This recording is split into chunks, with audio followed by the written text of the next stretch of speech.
Eu me mudei pra capital de Boa Vista com esse sonho. Eu não tinha ainda passado na universidade. Eu já tinha feito processo seletivo, mas não tinha tido resultado. Mas quando eu me mudei pra capital, um mês antes, eu já tinha a intuição. Eu falei, eu vou passar na universidade. E eu fui, mas eu não tinha resultado. E eu fui pra trabalhar em casa de família, o que é totalmente parecida com outras histórias de meninas indígenas. Ali eu comecei a entender esse outro lado, né, da sociedade. Eu comecei a entender o que era preconceito. E toda vez que eu falo sobre isso, é tão doloroso, é algo que fica marcado. Quando eu falo em preconceito, quando eu falo dessa forma que marca a vida da gente, marca a alma, é uma cicatriz. É uma cicatriz que fica pra nós marcado pra sempre em nós. Nessa casa de família que eu tava, a filha dela, ela era jornalista. Porque ela falou assim, que eu falei que eu tava fazendo o vestibular pra jornalismo. Ela falou assim, é muito difícil você entrar. A minha filha é jornalista, tava lá a foto dela, eu olhei a foto dela. Aí eu fiquei com aquilo, né? Quando foi um tempo, assim, que foi esse um mês, mas mais ou menos no começo, que foi nesse um mês, assim, eu já tava decidida a sair daquele local, eu não sabia pra onde ir, mas eu falei, aqui eu não fico. Porque tava me angustiando, tava apagando esse meu ativismo, essa minha luta. Eu falei, não é dessa forma que eu aprendi. Eu não passei a minha vida toda lutando, falando no meio de assembleia de um monte de gente, pra chegar no momento agora uma pessoa tentar me silenciar. Sofrer esse tipo de violência, eu não aceito. Quando eu tava decidido sair, eu recebi o resultado. E aí, eu passei no vestibular pra jornalismo. Passei na Universidade Federal de Roraima. E ali eu fui para a universidade. Oi, eu sou o Rodrigo Alves, esse violão que você tá ouvindo é do Gabriel Falcão e essa é a temporada de perfis do Vida de Jornalista. Já passaram e continuam passando por aqui nomes muito relevantes da profissão e eu te convido para mergulhar nessas trajetórias para entender como as escolhas da vida moldam as escolhas da carreira. A nossa convidada de hoje, a dona dessa voz que você ouviu aí na abertura, é um ótimo exemplo disso, porque o jornalismo dela está completamente misturado com a história de vida dela. Hoje você vai conhecer as experiências da Ariene Sussui, jornalista indígena do povo Wapixana de Roraima. Em mais ou menos uma década ela foi da luta para entrar na universidade até o convite para integrar o grupo de transição do governo Lula. Então se ajeita aí porque no meio desse caminho tem muita história boa. O Vida de Jornalista tem o selo da Rádio Guarda-Chuva. Jornalismo para quem gosta de ouvir. Como sempre aqui nessa temporada, a gente começa do começo. Eu nasci em 19 de outubro de 1996, numa casa, num malocão, que é uma maloca redonda de palha. E naquele instante era uma serra, né, não muito grande, pequena. E eu nasci ali porque a minha mãe não conseguiu chegar a tempo no hospital. E naquele tempo também era comum a gente nascer na comunidade, na aldeia, né? Para outros que conhecem como aldeia. Para nós em Roraima se fala comunidade indígena. Eu nasci na minha comunidade mesmo, que é Troaru da Cabeceira, que fica no estado de Roraima, a mais ou menos 60 quilômetros da capital. E ali eu vivo a minha infância. Eu cresço conhecendo as tradições do meu povo. Ariene é do povo Wapixana, que hoje tem cerca de 13 mil pessoas, segundo o levantamento do Instituto Socioambiental, habitando o estado de Roraima e também uma parte significativa dessa população na Guiana. É o segundo maior povo do estado de Roraima. Temos o Macuxi, que é o maior povo, e o segundo vem os Wapixana. O Macuxi e o Wapixana, eles eram inimigos, né? Hoje não mais, mas historicamente eles tiveram esses conflitos aí. Você que está ouvindo, provavelmente você já se lembrou da Joênia Wapixana, que foi a primeira mulher indígena eleita deputada federal no Brasil em 2018. Eu tenho como missão defender o direito coletivo dos povos indígenas e me posicionar, me defender e manifestar acerca dos direitos constitucionais indígenas, no momento que os povos indígenas enfrentam várias pressões em cima da sua demarcação das terras indígenas. E hoje ela preside a FUNAI, a Fundação Nacional dos Povos Indígenas. Tem que ter a participação dos povos indígenas na FUNAI. Tem que estar participando. E agora, indígena vai presidir a FUNAI. vai presidir com o modo indígena. Lá atrás, em 1997, quando a Joênia se formou como advogada na Universidade Federal de Roraima, a Ariane tinha meses de vida. Eu cresço ali naquele ambiente, assim. E na época, não tinha energia na minha comunidade. Então, a gente, normalmente, no finalzinho da tarde, a gente se reunia na casa dos nossos outros parentes. E quando eu falo parentes, eu não falo parente de sangue, eu falo os parentes outros indígenas. Só que pra nós, todo mundo é parente, então é isso. E aí a gente compartilhava dessas brincadeiras, era o momento de ouvir, né, os mais velhos também, contando muita história, assim. O povo indígena gosta de contar história, falar muito, contar os tempos antigos, falar sobre os animais, contar história, contar contos também. Daí, acho que eu tinha uns 8, 9 anos, a gente recebeu a Luz, né, pelo programa Luz para Todos, se eu não me engano. O Luz para Todos foi um programa lançado em 2003 no primeiro governo Lula para levar a energia elétrica até áreas remotas. E agora, nesse novo governo, ele foi relançado. No outro governo, nós fizemos energia para 16 milhões de pessoas. Só é contra o Luz para Todos quem não sabe o que é trabalhar com candeeiro. Mas o povo quer luz. A gente usava antigamente lamparina, então foi um recorte histórico, assim, que eu lembro. Eu lembro que quando foi a inauguração, vamos ligar o interruptor, chegou energia. Então eu lembro que foi uma grande dança, assim, com o pessoal com lamparina. De repente apagaram as lamparinas e pá, acendeu as luzes, assim. Eu lembro, assim, eu acho que vagamente, mas eu era criança ainda. E aquilo ali pra gente, a gente ficava ligando o tempo todo, pá, a energia pra a lâmpada, desligando, e só porque a gente achava engraçado aquilo ali.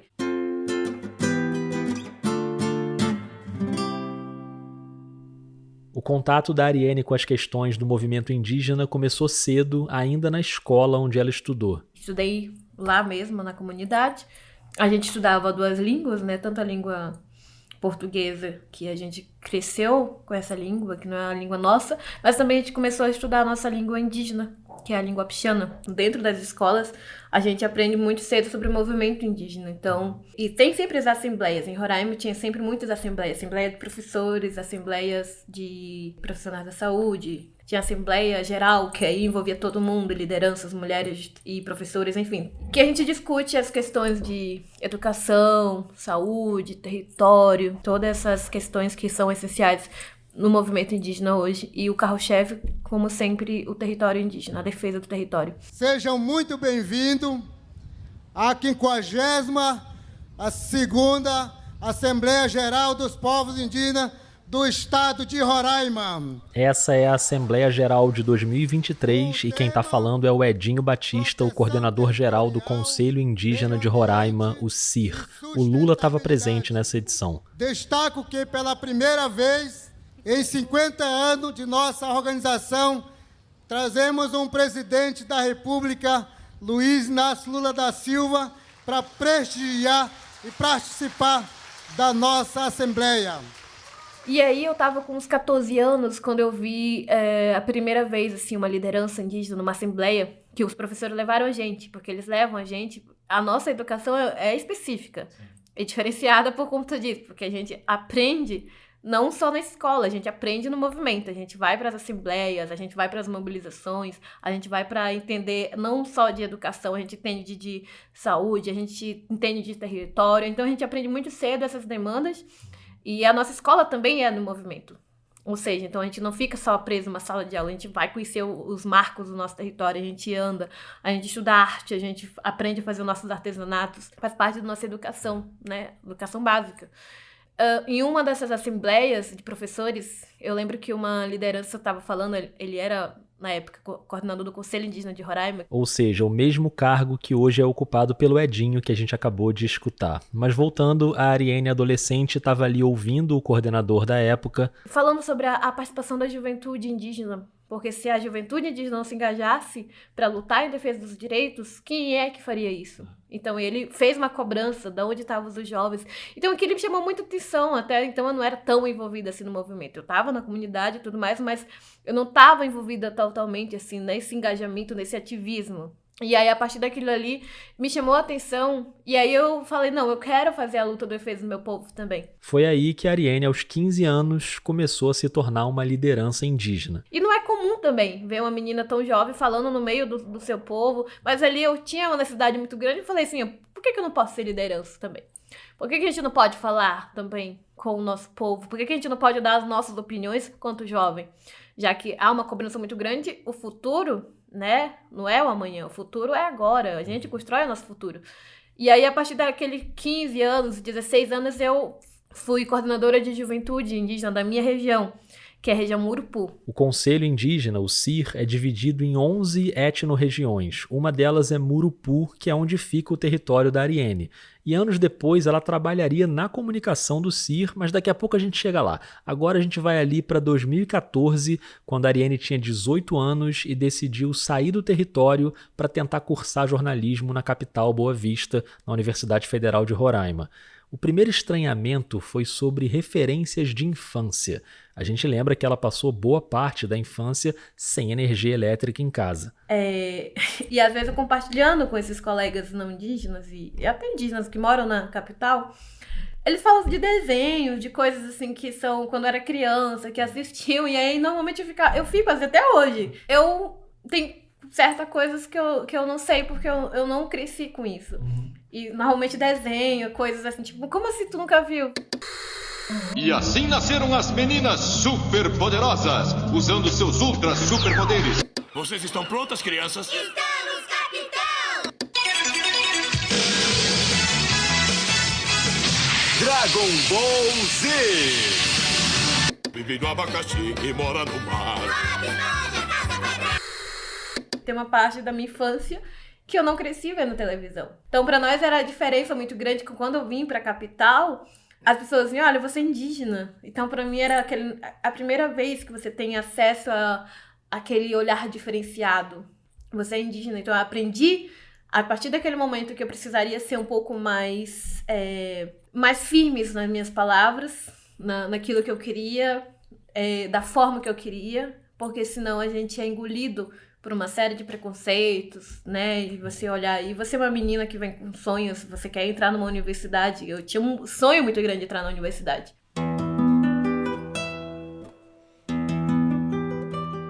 Isso que a Ariane falou sobre ser mais firme nas palavras, é claro que aqui no episódio a gente está batendo um papo, então ela está falando normalmente numa conversa amistosa. Mas se você não conhece a Ariane, depois dá uma procurada em algumas falas dela. A gente conversou durante o congresso da Abrage em São Paulo e ela participou de algumas mesas.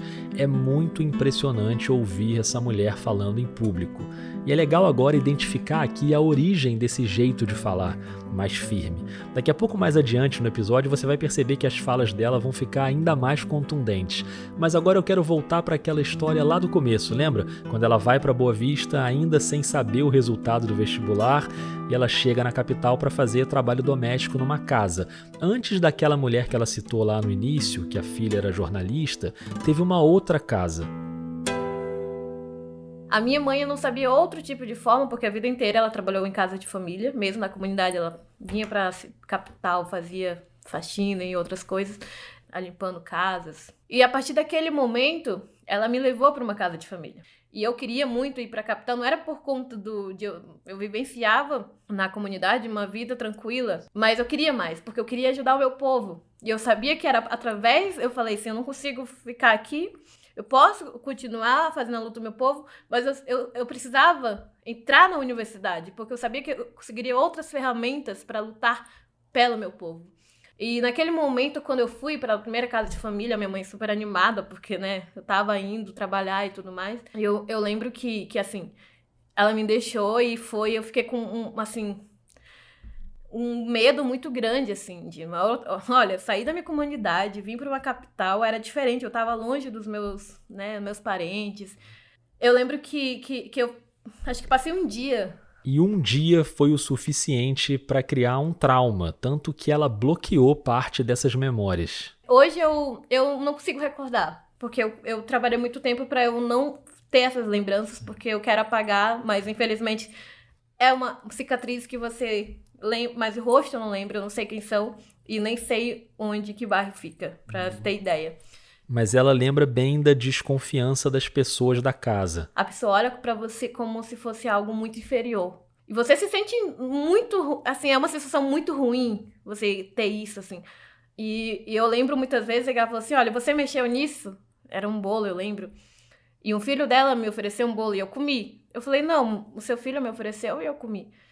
Ela falou assim, sim. Ou seja, a desconfiança de você, tipo, achando que eu ia pegar algo sem pedir. Sabendo que sempre a gente foi educado de outras formas, né? A gente não mexe uma coisa ali, né? A gente compartilha. E naquele primeiro dia... Quando foi umas 5 da manhã, a pessoa batendo na porta, dizendo que tinha começado o dia e tinha começado o trabalho, tinha que fazer o café. 5 da manhã. Batendo de uma forma muito agressiva, assim, tipo, como se fosse algo... Você, a patroa, você é uma pessoa dona dessa pessoa. Eu tava me sentindo assim como uma sensação... E eu me senti engolida. A sensação, eu sempre falo isso, assim. A sensação que eu tenho era um negócio para que estivesse me enforcando, assim. Aquilo ali foi tão angustiante. Quando eu levantei de manhã, eu fiz um café e tudo mais. Mas aquilo ali foi tão angustiante que eu peguei as minhas coisas, saí daquela casa, nunca mais voltei. Eu fugi praticamente. Eu falei que ia ali... e que voltaria, nunca voltei. Naquele momento, ela só tinha uma pessoa pra recorrer. E eu liguei pra minha mãe. A minha mãe tava no território, no outro dia ela chegou. E eu falei que eu não ia voltar naquela casa, eu contei a ela tudo que tinha acontecido. A minha mãe foi, arranjou uma outra casa. Porque assim, eu precisava de um lugar, precisava de um trabalho pra poder ficar ali. E fui pra uma segunda casa de família. E nesse eu passei um mês.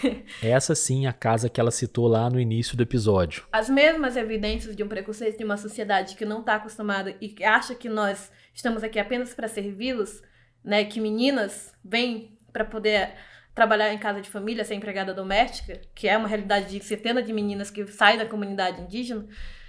E foi horrível, assim. Sem carteira assinada. E a pessoa, ela não queria que dormisse ali. Aí eu falei, não dormir eu não vou. Tinha uma casa de uma amiga, fiquei lá. Todo dia eu ia a pé, era muito longe. Foi algo angustiante, assim. Quando passou o mês, eu já não aguentava mais. E teve uma vez que ficou marcada também, um filho dessa mulher, alguma coisa quebrou, um prato quebrou, e não fui eu que quebrei. Foi uma pessoa de lá da casa que quebrou. Aí a pessoa, assim, quebrou alguma coisa lá, e a pessoa, tipo, com raiva daquilo, assim, olha, por isso que índio não sabe fazer nada direito. Sendo que eu não tinha nada a ver com aquela situação. Então aquilo ali ficou... É algo que me marca tanto, assim, quando eu falo dessa questão do apagamento, né, de sonhos, eu falo de que essas casas, muitas das vezes, são abortamento de sonhos. É uma realidade que eu tô falando minha, uma história, mas outras meninas estão passando por isso, passam por isso, e nenhuma delas tem a mesma história que talvez eu tenha construído hoje. Uma realidade fora da curva, que eu consegui, né? Mas outras estão ainda nesses passos. Você que está ouvindo, você que está na faculdade ou que já passou por uma faculdade, eu queria te convidar para refletir um pouquinho sobre isso que a Ariane falou. Eu não vou nem botar música aqui para não parecer que eu quero dramatizar essa situação, mas em 5 anos de vida de jornalista, eu tenho certeza que essa fala dela agora é um dos depoimentos mais fortes que eu já ouvi aqui no podcast. Porque eu que passei por uma universidade, eu venho de uma realidade muito diferente, muito mais privilegiada, e talvez você que está ouvindo tenha uma realidade parecida com a minha, nunca passou pela minha cabeça que para ser jornalista eu teria que atravessar um lugar tão hostil que a Ariane chama de um abortamento de sonhos. E com a grandeza de saber que ela é uma exceção, ou seja, ela não defende meritocracia, ela sabe que jornalistas indígenas partem de um ponto muito diferente, assim como a gente ouviu aqui também a Helena Corezomaé em outro episódio da temporada, lembra? E não vale só para indígenas, né? Essa temporada já teve a Alana Rocha, que é uma mulher trans, já teve jornalistas negros de origem periférica, então o ponto de partida é diferente. Quando a patroa falou para ela que seria muito difícil ela passar no vestibular, ela até sabia que seria difícil mesmo, mas ela passou.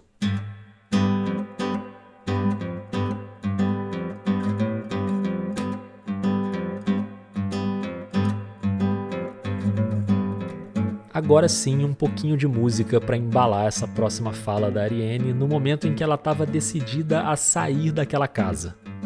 E quando naquele momento eu recebi o resultado, quando eu estava decidido sair, eu recebi o resultado. E aí eu passei no vestibular para jornalismo.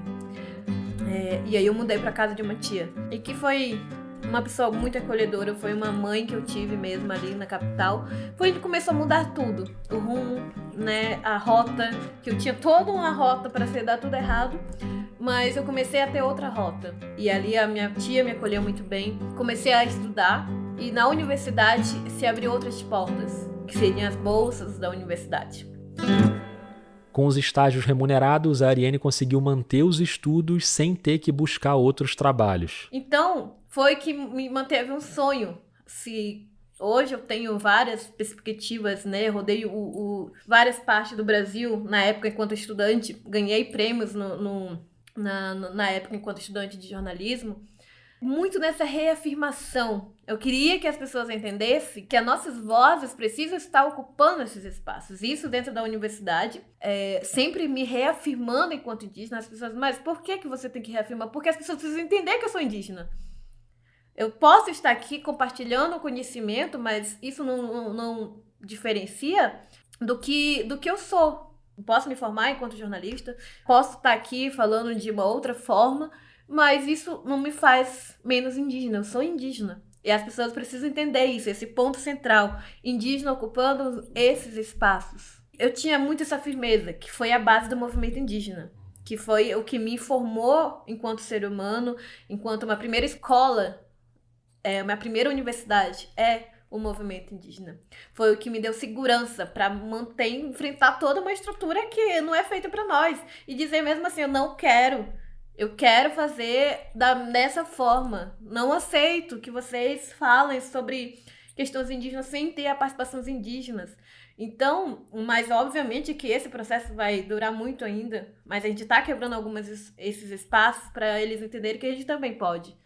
Então essa foi a minha luta dentro da universidade sempre e continua sendo até hoje. O diploma de jornalismo veio em 2019 e na reta final do curso aconteceu aquele movimento que eu já citei aqui da Joênia Wapichana ter sido eleita deputada federal. A Mayra Wapichana, que já esteve aqui no Vida, no episódio 92, Primavera Indígena, depois busca lá, a Mayra era assessora do Conselho Indígena de Roraima na época, e ela saiu para fazer assessoria da Joênia. A Ariane, que na época já estava pensando em emendar a faculdade com um mestrado, foi chamada para assumir a comunicação do conselho. Eu não estava pensando em ir para a assessoria do Conselho Indígena de Roraima, mas naquele momento a demanda das minhas lideranças me chamaram. E nós tivemos que tomar algumas providências com relação à proteção da nossa comunidade. Fizemos um lockdown dentro da nossa comunidade. E aí eu não podia dizer não. E eu fui. E aí eu estava no TCC e eu assumi o departamento do Conselho Indígena de Roraima. A gente está falando aí de 2019 para 2020, veio a pandemia, o mestrado aconteceu e acabou que a dissertação foi sobre um fato importante na trajetória da Ariane, que foi a criação de uma rede de comunicadores indígenas. Em 2020 a gente cria a rede Wakiwai, mas cria com uma emergência. Cria porque era necessário. Entrou um contexto de pandemia. A gente fez o primeiro seminário de comunicadores. A gente estava pensando em fazer uma rede, mas claro que bem trabalhada. Então a gente tinha ali 30 comunicadores que foram para o seminário. Houve essa emergência porque os territórios indígenas estavam fechados. Ninguém sabia o que estava acontecendo, mas sabia que tinha mortes. E havia subnotificação dessas mortes. E não havia essa assistência do Estado em relação aos povos indígenas. E aí o que a gente fez? A gente fez uma reunião online, né, com eles, chamando essa urgência. Foi uma reunião super difícil, assim, porque naquele momento já tinha morrido lideranças do nosso povo, enfim, do movimento indígena de Roraima. Mas aí a gente fez esse chamado com eles, que era necessário a gente estabelecer um nome, estabelecer uma rede para que a gente pudesse ter recursos, para que esses jovens pudessem fazer um trabalho nos territórios, para que eles pudessem falar do que estava acontecendo ali. E assim surgiu a rede Wakiwai, que significa Nossa Notícia, na língua wapichana.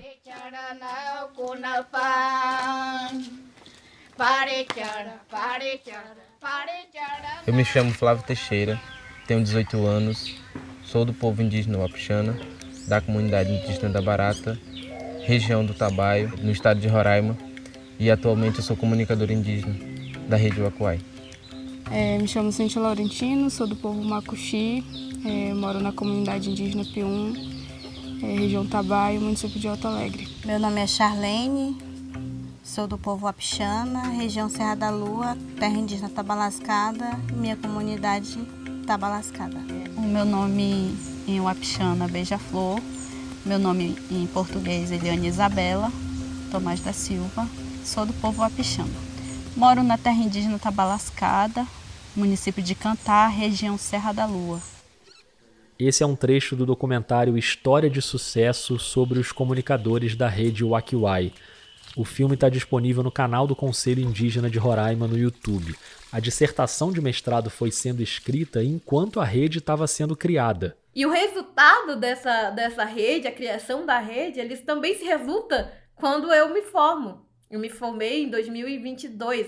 É isso, então ele traz um resultado dessas violências, ao mesmo tempo o resultado da criação e conta mais ou menos a estrutura dessa criação. É também um registro desse momento. É um momento da pandemia, registro desse momento tão violento que afetou os nossos povos, ao mesmo tempo que criou alternativas de comunicação que hoje está sendo utilizado, né? A rede Wakiwai hoje tem outros comunicadores, mas estão atuando e que estão também precisando de outros apoios, mas que continuam lá fazendo um trabalho brilhantíssimo, que é fundamental, né? E que continuam. 2020 foi um ano em que muita coisa aconteceu. Primeiro teve uma questão médica, a Ariane teve que fazer uma cirurgia. Volto para o Conselho Indígena de Roraima no momento pico da pandemia, vou para o território após 2 meses de cirurgia e naquele momento, 2020, em agosto, a minha mãe falece. Deu uma parada cardíaca e faleceu. E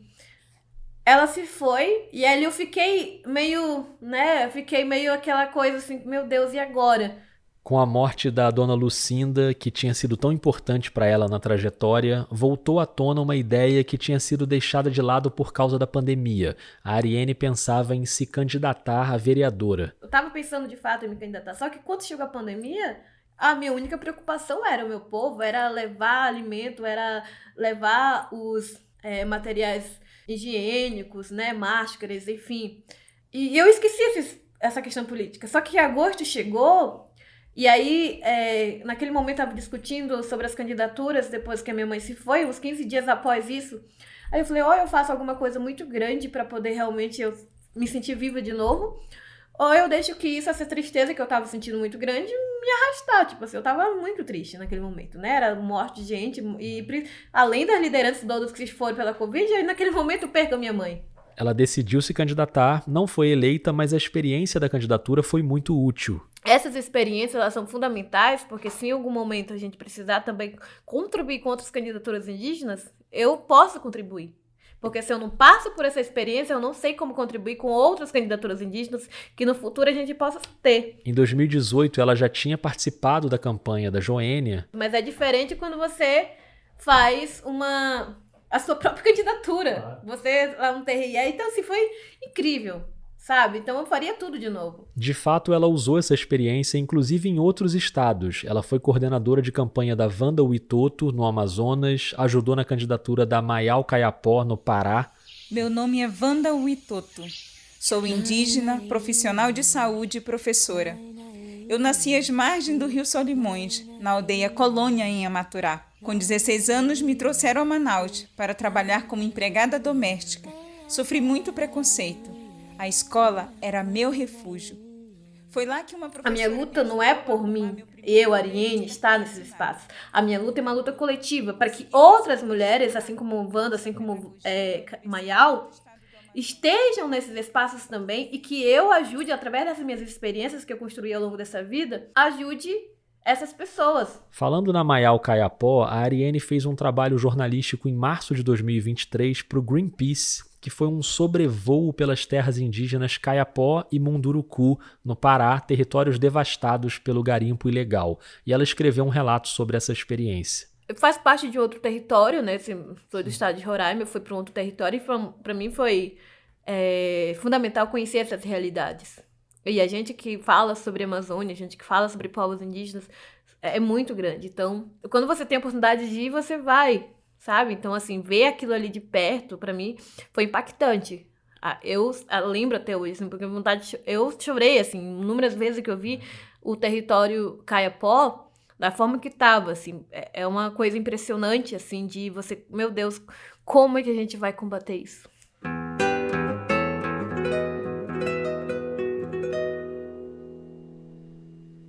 Esse combate ao garimpo ilegal foi uma das muitas coisas negligenciadas nos 4 anos de Bolsonaro, né? Ele era declaradamente um inimigo dos indígenas. Com a mudança de governo, com todos os problemas e os erros que podem acontecer, e eles acontecem, mas a gente tem uma mudança de postura. E isso começou depois do resultado das urnas em 2022, na formação dos grupos de transição, os GT. A Ariane estava atenta. Eu vi muita gente sendo chamada, né? Principalmente para o GT dos povos indígenas. E aí eu tava tranquila, assim. Mas sempre eu ficava pensando, eu falei, por que não tem indígena nos outros GTs? E teve um GT na área da comunicação. E aí eu, certa dia em casa, tranquilamente ali, eu recebo uma mensagem falando assim, olha, tem os GTs, né, que estão as pessoas nomeadas, e desses GTs são escolhidas algumas pessoas da sociedade civil para fazer parte. E a gente percebeu que não tinha indígena nesse GT, jornalista. Como a Ariane já tinha ficado conhecida como uma das primeiras mulheres indígenas mestres em comunicação no Brasil, ela foi indicada por bastante gente. Tanto é que quando eu cheguei no GT, eu falei, gente, quem foi que me indicou? Porque falava, foi fulano de tal, e a pessoa, não, foi fulano de tal. Ou seja, foi uma grande cadeia, assim, que me levou até o GT. A aprovação dos nomes demorou um tempo e a Ariane chegou já na segunda fase do relatório. Eu fui cota no GT de comunicação. E eu só entendi quando eu encontrei outra menina, que estava ali, uma menina negra, que é a Nina da Hora. Você que está ouvindo deve conhecer, mas se você não conhece a Nina da Hora, procura aí nas redes, né? Ela é uma gênia, cientista da computação, figura importantíssima. Quando eu vi ela, uma pessoa negra, e eu, indígena, falei, nós somos cotas. O que também foi importante, porque nos outros GTs nem cota tinham. e estar nesse GT foi pra mim, assim, algo fenomenal. E ao mesmo tempo muito difícil. A dificuldade foi se adaptar a um outro tipo de jornalismo, o jornalismo institucional. Que é uma outra parada que não tem nada a ver com esse jornalismo aqui que a gente faz, que é o jornalismo independente, que é essa coisa da crítica, que é essa coisa social. A sensação que eu tinha que eu não posso contribuir, porque eu não entendia muito bem dessas questões. A minha contribuição foi muito colocar a Amazônia nesses espaços. A presença da Ariane ali no grupo foi importante para pautar os temas indígenas e o tema da Amazônia. Assim como a gente sabe que a presença de indígenas no jornalismo é importante em qualquer lugar para pautar esses assuntos. Eu percebo muito que muito das mudanças que a gente vem, né, que vem acontecendo, é porque cada vez mais tem um de nós nesses meios. Mas as mudanças só ocorrem quando as pessoas se propõem a mudar. Porque há redações, há jornalistas e há vários veículos de comunicação que não querem mudar. Ou dizem que querem, pregam a diversidade, a inclusão, mas na prática, no dia a dia, a história é bem diferente. Isso parte muito da própria colonização. A gente fala sobre a decolonização. A gente fala sobre esse processo de mudar. Você não vai poder mudar a história de 1500. Você voltar lá, mudar, não vai. Mas você pode mudar a partir de hoje. A história dos povos indígenas no meio de comunicação X, nessa redação vai ser contada de forma diferente. Aí sim, você vai começar a mudar toda essa estrutura que você teve de 1500 até aqui. A partir daqui a história dos povos indígenas vai ser de outra forma. Então isso vai muito de quem está proposto a fazer essas mudanças.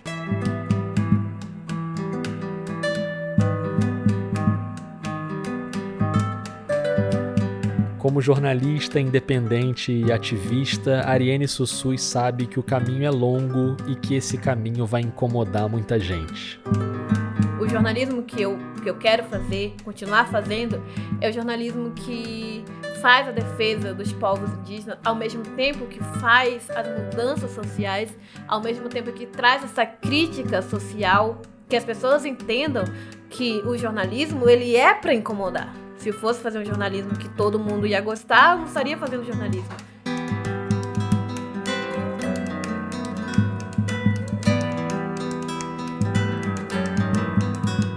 Ariane, obrigado. Adorei ouvir sua história. É porque eu falo muito.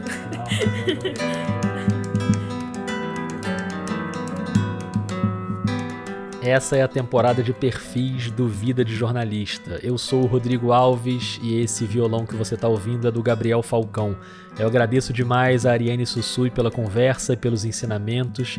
Agradeço a você que ouviu o episódio, espero que você tenha gostado. E se você gostou, espalhe esse conteúdo por aí, me conta o que você achou. Procura aí o Vida de Jornalista no Instagram, no Twitter, no ex-Twitter, né? E agora também no TikTok. O papo com a Ariane foi gravado na ESPM em São Paulo durante o congresso da Abrage. Obrigado à ESPM que cedeu uma salinha para eu gravar as entrevistas. Nesses 5 anos, o Vida é um podcast financiado só pelos ouvintes. Se você acredita nesse projeto, quer que ele continue no ano que vem, eu te peço para considerar um apoio mensal a partir de R$5. É só buscar por Vida de Jornalista em uma dessas plataformas: Orelo, Catarse ou PicPay.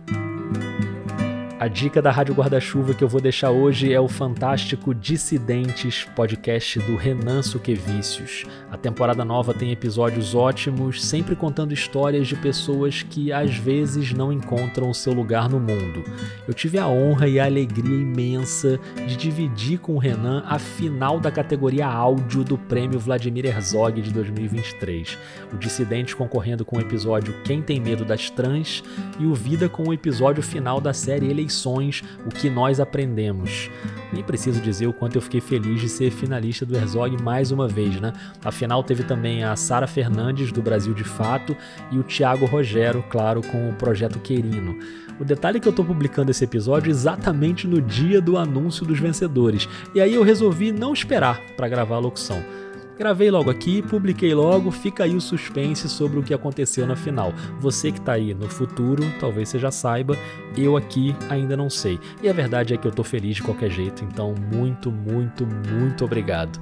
A temporada de perfis continua, vem mais coisa boa por aí até o fim do ano. Um beijo, um abraço e até mais.